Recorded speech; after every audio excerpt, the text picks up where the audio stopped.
Est-ce que toi aussi tu vis parfois ces moments où tu doutes de toi, où tu doutes de ton avenir, de tes choix, où tu doutes de ta personne, où tu doutes de tout?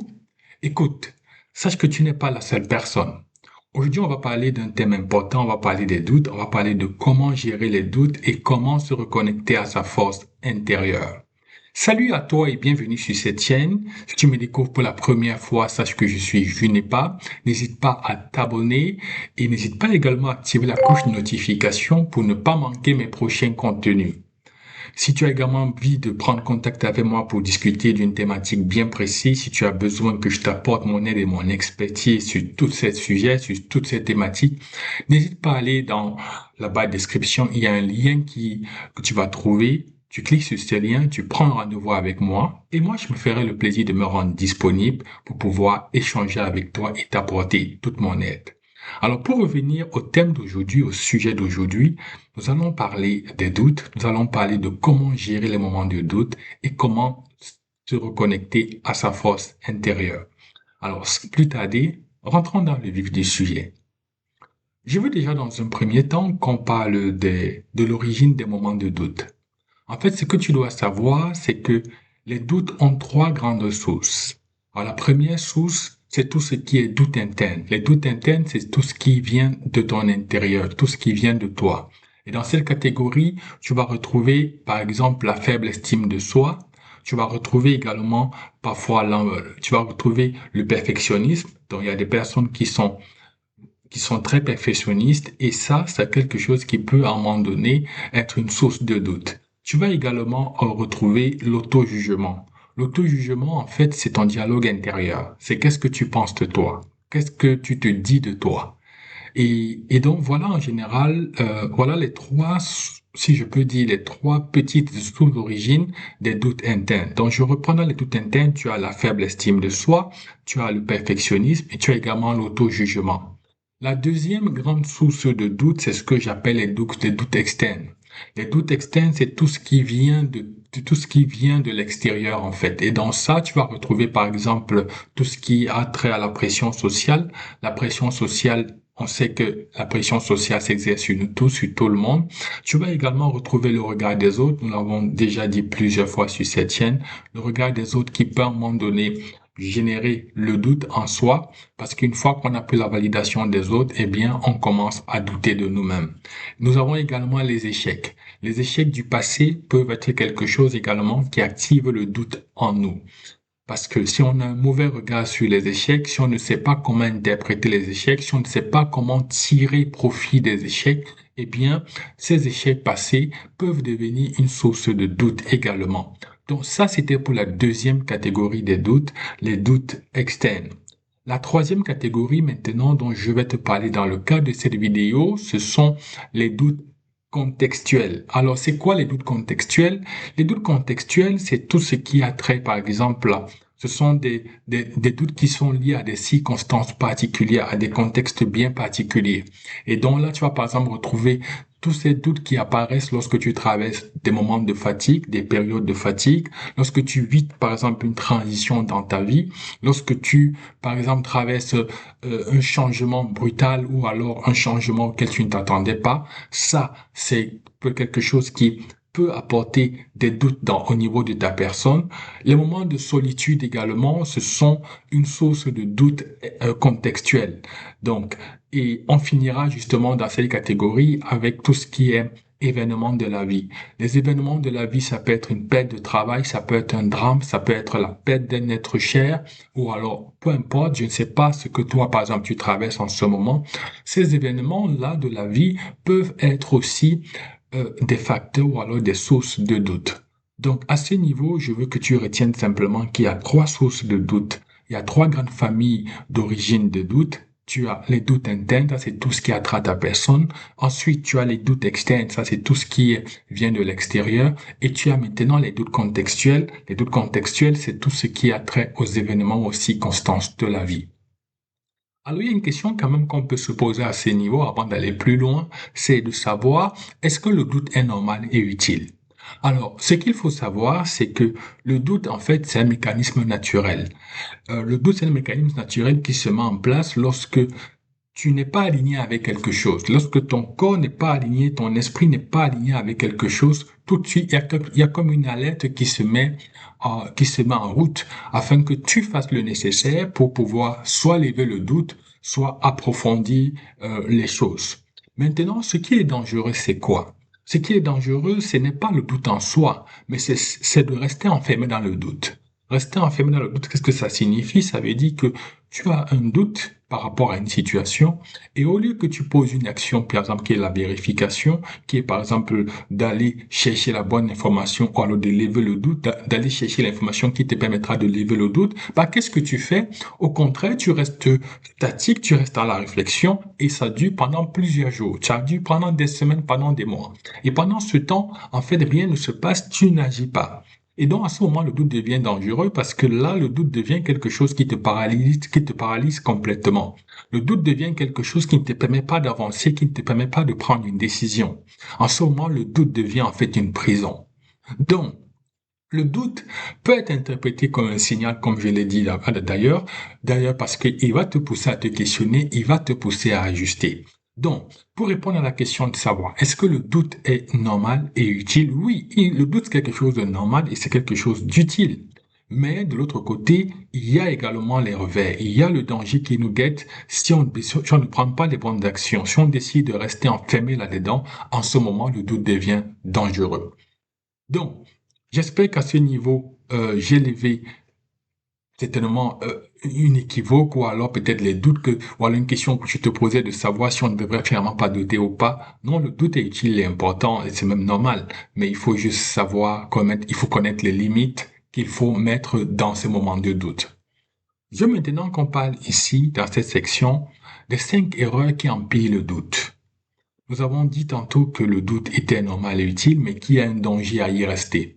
Alors maintenant, je veux qu'on parle ici des dangers. Une fois qu'on s'enlise dans le doute, une fois qu'on reste enfermé dans le doute, quelles sont les 5 erreurs qui vont, n'est-ce pas, empirer ce doute? Allons donc découvrir ces 5 erreurs. La première, c'est l'isolement. Le fait de s'isoler, par exemple, c'est-à-dire lorsque tu traverses un moment de doute, oui, s'isoler peut-être pour prendre un moment de réflexion, c'est normal. Mais il ne faut pas que ce soit éternel, il ne faut pas que ça dure très longtemps. Lorsqu'on traverse un moment difficile, ou alors lorsqu'on se retrouve dans une période où on a des incertitudes, prendre un moment peut-être pour s'arrêter, pour se détendre un petit peu, pour euh, vider un peu la tête, pour se remettre les idées en place, c'est normal. Mais ça ne devrait pas aller au-delà de plusieurs heures, voire une journée. Lorsque ça commence déjà à prendre plusieurs journées, en fait, tu es en train de t'enfermer dans le doute, tu es en train de t'isoler là-dedans. Et surtout, si tu décides de rester seul dans ton coin, là, tu t'isoles. Et donc, cet isolement va simplement empirer le doute. La deuxième chose qui empire le doute, c'est le fait de se comparer, de comparer sa vie à celle des autres. Et notamment avec le phénomène des réseaux sociaux, on a souvent l'impression, la tendance, ou alors plusieurs personnes ont la tendance à se demander, mais tout ce que je vois, pourquoi les autres ils sont comme ça et pourquoi je suis pas comme ça? Pourquoi elle est comme ceci et pourquoi moi je suis pas comme ça? Pourquoi il ou elle a ceci et moi je n'en ai pas? Et donc, ce phénomène de réseaux sociaux, ou en général, ou plusieurs fois, ou bien, j'avais dit la grande majorité, sont les gens qui nous vendent une vie qui n'existe pas. Les gens, ils s'en vont, ils prennent des photos dans des endroits qu'ils ont peut-être loués, ou des voitures qu'ils ont louées, dans des espaces peut-être qu'ils ont loués pour la journée, ou bien pour quelques heures, le temps de faire leur vidéo. Et donc, lorsqu'ils te projettent ça sur les réseaux sociaux comme ça, toi, tu penses que c'est la réalité, tu penses que c'est leur vie, et là, tu commences à te comparer à la leur. Écoute, comme je l'ai déjà dit plusieurs fois sur cette chaîne, la comparaison avec les autres n'est pas utile, c'est quelque chose d'inutile. Et si comparaison tu dois faire, tu dois te comparer à ta version d'hier. Est-ce que la version de moi aujourd'hui est meilleure que celle d'hier? Voilà la seule comparaison que tu dois faire. Reste aligné sur tes objectifs, reste aligné sur tes principes, sur tes valeurs et sur ce qui compte pour toi. C'est tout. Le reste, n'essaie pas de savoir ce qui se passe à côté de toi. La troisième erreur maintenant qui empire le doute également, c'est le fait d'attendre que tout aille mieux avant d'agir. En fait, il y a des personnes qui attendent le moment parfait. Il y a des gens qui attendent que euh, le bon timing soit là avant qu'elles passent à l'action. Il y a des personnes qui, tant que les événements, ou alors tant que les horloges ne sont pas bien réglées, alors non, elles n'iront jamais agir. Non, ça, c'est quelque chose qui empire le doute également, parce que pendant que tu attends ce moment parfait, et en fait, qu'est-ce qui se passe? Tu n'agis pas, et certainement, ça tourne dans la tête, ça réfléchit, tu réfléchis énormément. Et, et donc, ce qu'il faut faire, en fait, c'est qu'il faut savoir, c'est que c'est toi qui crée le moment parfait. C'est toi qui rends la circonstance parfaite, pas tes actions. D'accord? Pas les petites actions que tu poses, c'est toi qui vas rendre le moment parfait, c'est toi qui vas débloquer les différents obstacles qu'il y a en ce moment. Donc, ce qu'il faut savoir, c'est que arrête d'attendre que le moment soit parfait. Arrête d'attendre que la conjoncture soit meilleure. Tu ne sais pas ce que demain nous réserve. Tu ne sais pas si tu seras en vie la prochaine heure. Tu ne sais pas ce qui t'attend la prochaine seconde. Tu ne sais pas ce qui t'attend les prochaines journées. Donc, tout ce que tu sais, c'est que tu es là maintenant, tu es présent, tu me regardes, tu écoutes cette vidéo, et c'est tout ce que tu sais là maintenant. Mais tout ce que tu sais aussi, c'est que tu as uniquement cette journée. Tu as le moment présent. Alors, exploite ce moment présent pour faire ce que tu veux faire. N'attends pas que les choses aillent mieux avant d'agir. Parce que ça, c'est quelque chose qui va empirer le doute. La quatrième erreur qui empire le doute, c'est le fait de chercher la perfection. Il y a beaucoup de personnes qui veulent, par exemple, lancer un produit et en fait, elles retardent le lancement de leur produit parce qu'elles essayent d'arriver au produit le plus parfait. Elles essayent d'arriver au produit qui tend vers la perfection, le produit qui n'a aucune erreur. Non, la perfection n'est pas de ce monde. Ça, il faut le savoir. Et donc, chaque jour, année après année, l'être humain, qu'est-ce qu'il fait? Il améliore ce qu'il sait déjà faire. Il améliore ses compétences. Et en fait, ce qu'il faut savoir, c'est que ce que tu as déjà là aujourd'hui, mets-le à disposition. Si c'est un produit, si c'est un site web, mets-le déjà en route. Et pendant que tu es en route, pendant qu'il est en route, sur le chemin, pendant ta progression, tu vas l'ajuster, tu vas l'améliorer. Et ça, tu le feras permanemment. Je prends toujours l'exemple d'un téléphone. Un téléphone qui est vendu là dans une boutique en ce moment. Mais tu penses que ce téléphone-là, il est parfait? Non. Mais à l'état où il est déjà commerce, il est déjà en train d'être, voilà, il est déjà exposé, il est déjà à la vente. Et c'est pourquoi elle est mise à jour. Les mises à jour, c'est pour corriger justement tous les défaillances, tous les manquements que ce téléphone que tu as acheté a en ce moment. Donc, est-ce que pour autant ça empêche qu'il soit vendu? Non, il est vendu. Est-ce que ça empêche que tu l'achètes? Non, tu l'achètes. Alors pourquoi, pour ce qui concerne ta propre vie, tes propres projets, tu cherches à avoir la perfection? Non, ne cherche pas la perfection. Va avec ce que tu as. Commence avec ce que tu as. Présente au monde entier ce que tu es maintenant et pendant que tu le présentes, tu l'améliores. Une fois que tu améliores, tu vas également augmenter tes prix. Tu vas également reviser tes prix parce que tout produit qui est amélioré est justifié. Son prix peut, comment dirais-je, l'augmentation de prix peut également être justifiée. La cinquième erreur maintenant qui empire le doute, c'est s'identifier à ses émotions. Je dis souvent que ce que tu traverses, c'est pas toi en fait. Ce que tu ressens aujourd'hui, c'est pas forcément ta personne. Parce que les émotions, elles sont passagères, d'accord? Tu apprends une mauvaise nouvelle et tout de suite, tes émotions vont te plonger peut-être vers le bas. Tu apprends une très bonne nouvelle et tes émotions peut-être vont te faire monter. Mais dans tout ça, que tu ailles vers le haut ou vers le bas, il faut savoir dissocier ces émotions-là de ta véritable personne. Et donc, ce qu'il faut que tu saches, c'est qu'il faut apprendre à te déconnecter à tes émotions. Parce que si tu penses que tu es tes émotions, il y a de fortes chances que tes émotions, lorsqu'elles sont désagréables ou négatives, empirent certainement le doute que tu peux traverser.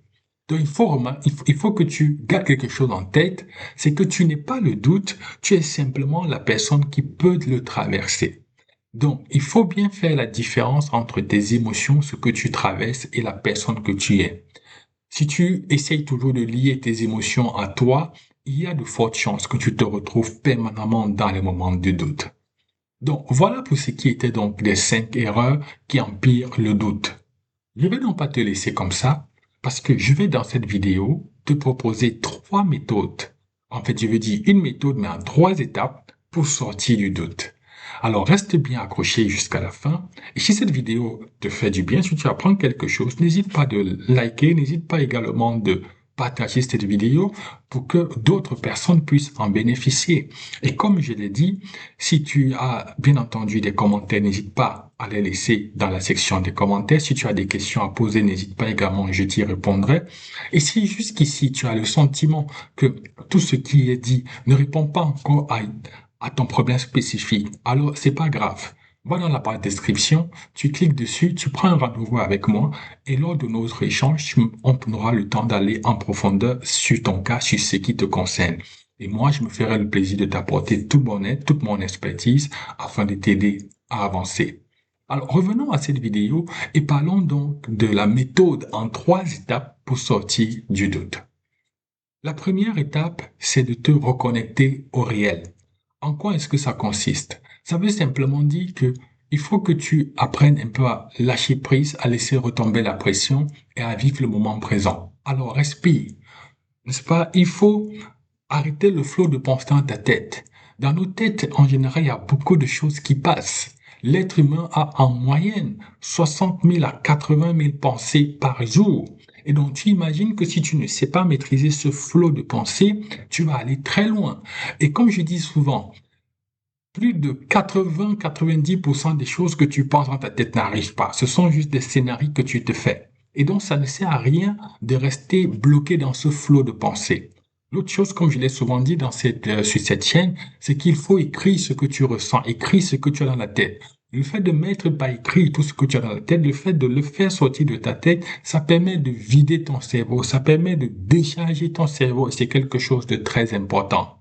Reconnecte-toi à la réalité. Laisse un peu tout ce que tu es en train d'imaginer dans ta tête. Laisse un peu tous les scénarios que tu te fais dans la tête, mais reconnecte-toi à la réalité. Qu'est-ce qu'il y a en ce moment? Qu'est-ce qui se passe en ce moment? Et vis simplement ce moment. Bouge ton corps. Ça peut être par la marche, ça peut être par faisant du sport, ça peut être en prenant une douche froide, ça peut être en allant faire une promenade, ça peut être en allant marcher un petit moment. Écoute, bouge-toi, mais reconnecte-toi à la réalité. Qu'est-ce qui se passe maintenant? De quoi ton corps a besoin maintenant? Reconnecte-toi à cette réalité et décide d'avancer. Voilà la première étape pour sortir du doute. C'est de te reconnecter au réel. Laisse tout ce qui est imagination parce que très souvent, notre esprit déborde d'imagination. Mais sauf que ces imaginations, comme je l'ai dit, pour la plupart du temps, ça ne se réalise pas. D'accord? Reconnecte-toi simplement à ce qui est maintenant, au temps présent. La deuxième étape pour sortir du doute, c'est de te reconnecter à la vérité. En quoi est-ce que ça consiste? Première des choses, fais une lecture de ton parcours, alors une relecture de ton parcours. Pense à tout ce que tu as traversé jusqu'ici. D'accord? Qu'est-ce que ça veut dire concrètement? Peu importe ce que tu traverses en ce moment, peu importe le doute dans lequel tu es plongé en ce moment, fais une pause. Prends un moment de répit. Prends un moment où tu t'arrêtes et repense et prends à tout ton parcours. Repense à tout ce que tu as traversé. Repense à ce que tu as traversé, au chemin que tu as parcouru depuis ton enfance, adolescence, entrée à l'âge adulte, par la suite. Regarde toutes les galères que tu as traversées et tu t'en es sorti. Alors, penses-tu que tu vas s'arrêter là? Penses-tu que tu ne vas pas continuer d'aller de progrès en progrès? Alors, il faut que tu y ailles. Repense à toutes les victoires passées. Repense à toutes ces victoires que tu as eues sur ces challenges. Repense à toutes ces épreuves que tu as traversées, même si c'était difficile, mais tu les as traversées. Alors, reconnecte-toi à cette vérité, à cette réalité. Parce qu'en regardant les choses dans cet angle, ça va t'aider à sortir progressivement du moment de doute que tu traverses. Tu vas juste te dire à un moment donné, c'est une impasse comme j'en ai souvent eu, et il y aura une solution à cela. Parce que rien n'est éternel. Il y a toujours à un moment donné quelque chose qui se passe. Et il faut te répéter à toi, je ne suis pas ce que je suis, je ressens, mais je suis simplement ce que je décide. Dans le tourbillon que tu traverses en ce moment, dans ces moments de doute que tu vis en ce moment, est-ce que tu décides d'être ce que tu ressens? Toutes ces émotions, est-ce que c'est ce que tu décides d'être? Ou alors, est-ce que tu feras le choix d'être ou alors d'être la personne que tu veux être? La décision te revient. Donc, d'un côté, tu as tout ce que tu ressens comme doute, tu as tout ce que tu traverses comme incertitude, et de l'autre côté, tu as la personne que tu veux être. Qu'est-ce que tu choisis? Est-ce que tu veux te plonger dans le moment de doute, ou alors est-ce que tu veux faire le choix vers la personne que tu décides d'être? Alors moi, je te propose, si tu veux sortir du doute, la deuxième étape justement, c'est d'aller vers la personne que tu veux être. C'est de te reconnecter à la vérité. La vérité, c'est ce qu'il y a eu dans ta vie, tout le parcours que tu as traversé, toutes les victoires que tu as eues. Et ça va simplement t'aider ça va t'aider à réaliser que ce que tu traverses n'est pas éternel. il y a une issue favorable qui arrive. La troisième étape maintenant, pour sortir du doute, c'est passer à l'action, faire des micro-actions. En quoi est-ce que ça consiste? Tu sais, le doute se nourrit de l'inaction. Et donc, chaque fois que tu décides de faire une action, chaque fois que tu décides de poser un acte, en fait, ce que tu décides de faire, c'est de casser cet épisode de doute, c'est de casser cet engrenage de doute. Mais tant que tu restes en l'inaction, tant que tu ne fais rien, en fait, tu vas rester dans ce flot de doute, de pensée, et rien ne va se passer. Sinon, ce qui se passe, c'est que simplement, tu t'enfermes davantage dans ton doute. Alors, quelle est la micro-action, par exemple, que tu dois effectuer? Je ne sais pas ce que tu traverses aujourd'hui, mais si ce que tu traverses demande que tu envoies un mail à quelqu'un, envoie ce mail. Si ce que tu traverses demande que tu fasses un appel, que tu envoies une vidéo, ou alors peut-être que tu écrives une page, mais fais cette micro-action, d'accord? Au lieu de ressasser les choses dans ton esprit, au lieu de t'isoler et de t'enfermer à réfléchir, et peut-être à la fin, ça ne t'amène à rien, sinon tu as mal à la tête et tu te sens découragé, démoralisé, pose une action, d'accord? Pose une action. Mais je dis, peu importe ce que tu traverses en ce moment, il y a une action qui correspond à cette situation. Alors, trouve cette action et pose-la. Il faut que tu saches une chose, c'est que le mouvement, quand tu crées du mouvement, en fait, tu casses le doute. Mais tant que tu ne crées pas le mouvement en posant une action, en faisant quelque chose, en te levant, en essayant de prendre l'initiative, en décidant de faire quelque chose, en fait, tu laisses le doute continuer à prendre du terrain, à gagner du terrain. Qu'est-ce que tu fais dans ces périodes de doute que tu traverses? Qu'est-ce que tu fais au quotidien? Est-ce que tu laisses le doute gagner du terrain ou c'est toi qui crées du mouvement en posant des actions afin de gagner du terrain sur le doute et qu'au final le doute se dissipe? Mais il faut que tu saches une chose, à la fin, le choix te revient. D'accord? Si tu veux rester dans le doute, c'est ta décision. Si tu décides de sortir du doute, c'est également ta décision. Et comme je sais que tu es une personne intelligente, je sais que tu prendras les bonnes actions afin de sortir du doute et de ne pas rester dans cette situation. Donc, il faut que tu prennes un moment pour poser des actions claires. D'accord? Pose quelque chose, fais quelque chose qui te permet d'avancer. Voilà donc la méthode en 3 étapes pour sortir du doute. Pour se résumer, la première étape, c'est que tu te reconnectes au réel. La deuxième étape, c'est que tu te reconnectes à la réalité. Et la troisième étape, c'est que tu poses des micro-actions ou alors simplement que tu passes à l'action. Je veux maintenant qu'on termine en parlant cette fois-ci des habitudes qui redonnent de la force, parce que c'est également ça la deuxième partie de notre vidéo aujourd'hui. Quelles sont les habitudes qui redonnent la force?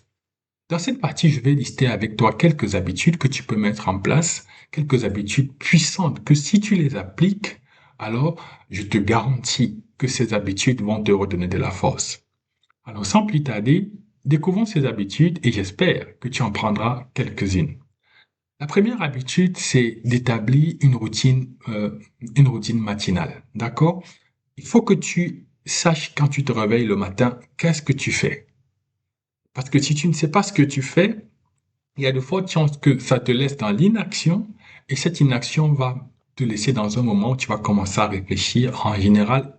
Et en général, quand on réfléchit, on va aller chercher tout ce qui est mauvais. On va aller chercher tout ce qui ne va pas dans notre vie et c'est ça qu'on mettra sur la table. C'est ça qu'on va ramener dans nos pensées et c'est ça qui sera notre routine matinale. Donc, la routine matinale que je te propose de mettre en place, c'est, OK, quand je me réveille, qu'est-ce que je fais?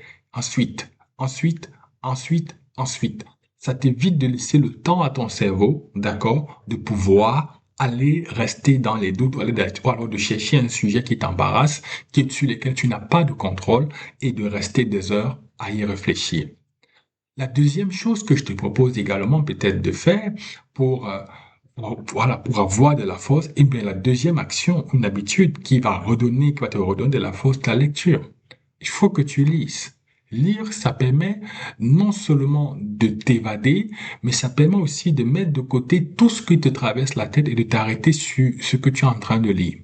La lecture te permet d'aller apprendre parfois de l'expérience des autres.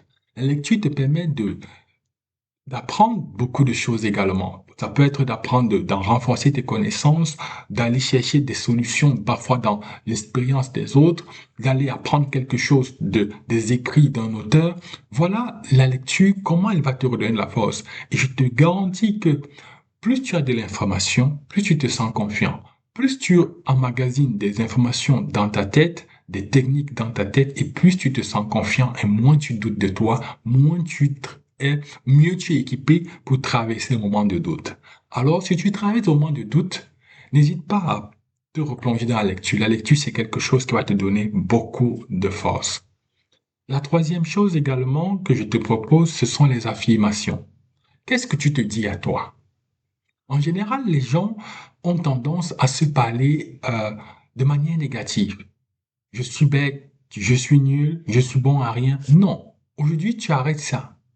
Parce que toutes ces pensées, tous ces propos négatifs que tu te dis, que tu dis de ta personne, en fait, tu penses peut-être que c'est anodin, mais c'est pas anodin parce que ton subconscient va le garder. Ta mémoire va garder tous ces propos. Et ces propos négatifs, ces affirmations négatives auront des conséquences sur ta personne, vont davantage renforcer parfois les moments de doute que tu pourras traverser. Arrête un moment et réfléchis à des affirmations positives sur ta personne. D'accord? Ne dis pas que je me suis bête. Par exemple, ne dis pas que je suis bête. Dis plutôt je me suis trompé. D'accord? Ne dis pas ça c'est trop difficile. Non. Dis plutôt comment est-ce que je peux faire pour améliorer cela ou alors pour m'en sortir ou alors pour résoudre ce problème. Voilà. Pose les bonnes questions. Parce que si tu poses les mauvaises questions, elles auront plutôt un effet négatif sur toi. Elles auront un effet désagréable sur toi. Mais si tu te poses les bonnes questions, si tu as de bonnes affirmations, eh bien, ça aura un effet, ça va renforcer ta confiance en toi et tu verras que ça te redonnera de la force. Par la suite, ce que je te propose également, une autre habitude, la prochaine habitude que je te propose, c'est des rituels de gratitude. Oui, il y a beaucoup de personnes qui s'apesantissent sur ce qu'elles n'ont pas. Il y a beaucoup de personnes qui se focalisent sur ce qui leur manque. Au lieu de s'arrêter un temps soit peu pour être dans la gratitude pour ce qu'elles ont. Est-ce qu'aujourd'hui où tu m'écoutes, est-ce que tu as déjà pris le temps de t'arrêter pour être reconnaissant de ce que la vie t'a donné? Peut-être tu as un toit, mais il y a des gens qui n'ont pas un toit pour dormir. Peut-être que tu as un travail, mais il y en a qui n'ont pas de travail. Peut-être que tu as à manger aujourd'hui, il y en a qui n'ont pas à manger depuis 3 jours. Peut-être que tu as de l'eau chez toi, mais il y en a qui n'ont pas d'eau. Donc il faut à un moment donné s'arrêter et être reconnaissant pour ces choses qu'on a. D'accord? Tu as peut-être l'électricité chez toi, il y en a qui n'ont pas d'électricité. Tu vas peut-être me dire que c'est pas de ta faute, mais eux aussi, quelquefois, parfois, c'est pas de leur faute.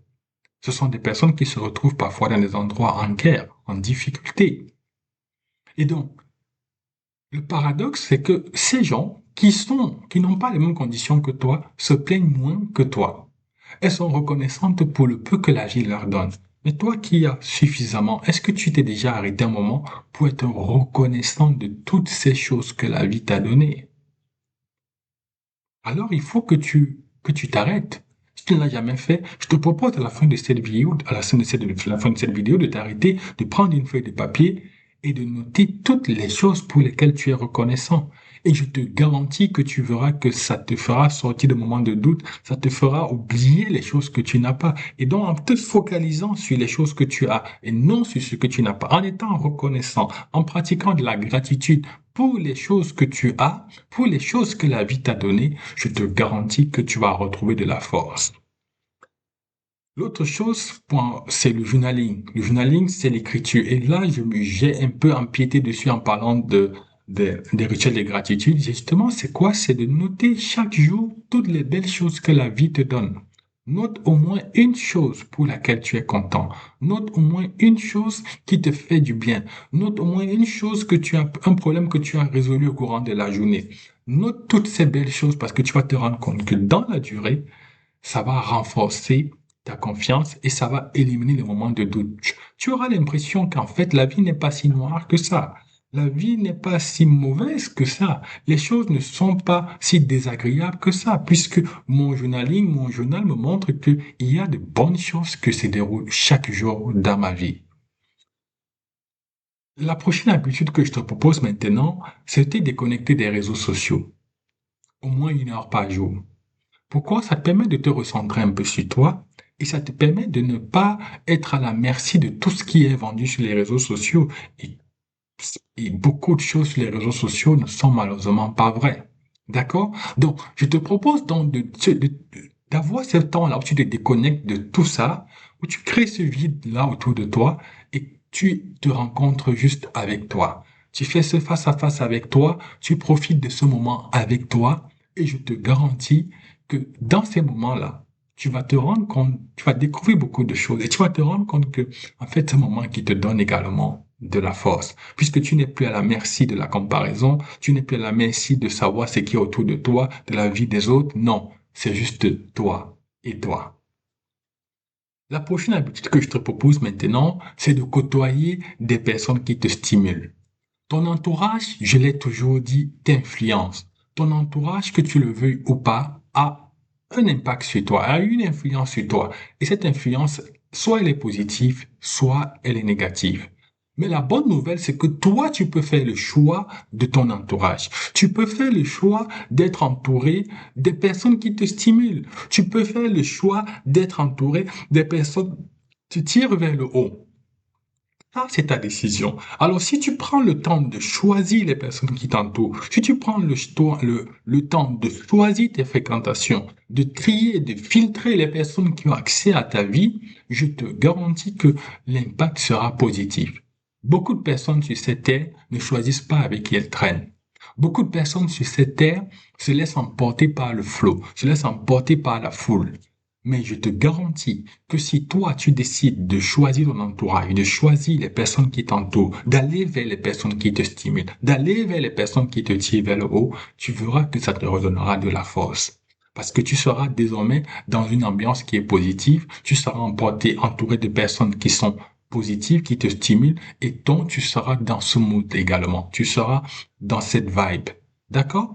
Donc, il faut que tu t'entoures des personnes qui te stimulent. Côtoie les personnes qui te stimulent. Ne côtoie pas les personnes qui drainent toute ton énergie, qui te tirent vers le bas. Ça va t'amener nulle part. Il faut par la suite, voilà, la nouvelle habitude que je te propose, la prochaine habitude que je te propose, c'est de limiter les distractions. C'est important de limiter les distractions parce que les distractions t'éloignent de tes objectifs. D'accord? Les distractions ne te redonnent pas de la force, non. Mais quand tu es focalisé sur tes objectifs, quand tu es focalisé sur ce que tu veux réaliser, sur ce que tu vas accomplir, crois-moi que chaque micro-action que tu poses dans le but d'atteindre cet objectif, qu'il soit à court, moyen ou long terme, va te redonner de la force. Parce que chaque jour, tu vas voir la progression que tu fais. Chaque jour, tu vas voir les avancées que tu es en train de faire. Même si elle est petite, tu vas voir qu'en fait, je suis meilleur que hier. J'ai progressé par rapport à hier. Et ça va te donner de la force. Donc, c'est important que tu limites les distractions. Et la dernière habitude que je te propose maintenant dans le cadre de cette vidéo, c'est d'avoir une vision à court terme, mais qui est très claire.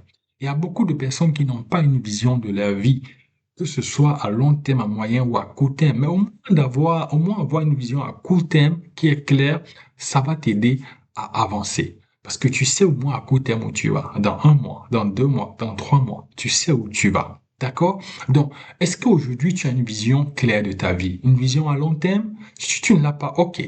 Est-ce que tu as au moins une vision à moyen terme? Si tu ne l'as pas, d'accord. Est-ce que tu as une vision à court terme? Si tu ne l'as pas, ok. C'est pas grave. À la fin de cette vidéo, prends le temps et commence à réfléchir, à travailler sur une vision de ta vie.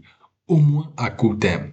D'accord? Sinon, la meilleure stratégie, c'est de faire une vision à long terme et ensuite de la détailler sur du moyen terme et de la détailler sur du court terme et puis de revenir au jour le jour. Qu'est-ce que tu fais au jour le jour pour pouvoir atteindre cette vision à long terme? Donc, voilà les habitudes. Si tu les mets en place, je te garantis qu'elles vont te redonner de la force.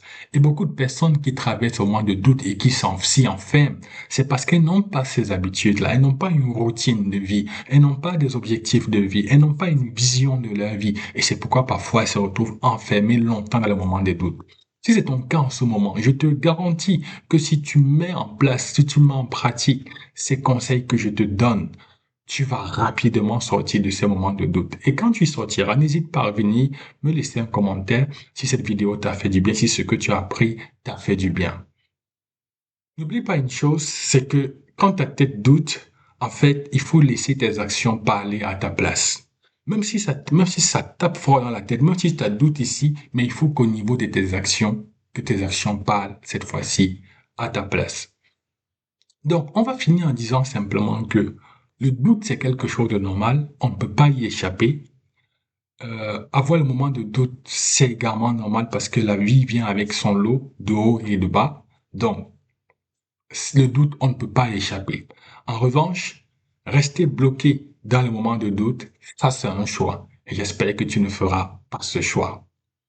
Voilà, nous sommes arrivés au thème de cette vidéo. Dis-moi en commentaire si tu as appris quelque chose, si ça t'a fait du bien.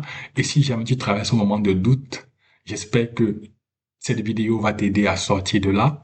Si c'est pas encore le cas et que à l'avenir tu vas traverser des moments de doute, parce que c'est ça la vie, on finit toujours par y passer, au moins tu as les outils, tu es déjà armé, tu es équipé pour pouvoir affronter le moment de doute.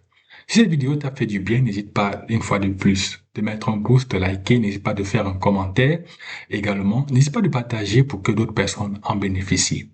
Alors dis-moi, parmi tout ce que j'étais appris aujourd'hui, tout ce que j'ai partagé avec toi aujourd'hui, qu'est-ce qui t'a fait, qu'est-ce qui t'a le plus frappé? Ou alors, quelle est l'habitude par laquelle tu vas commencer?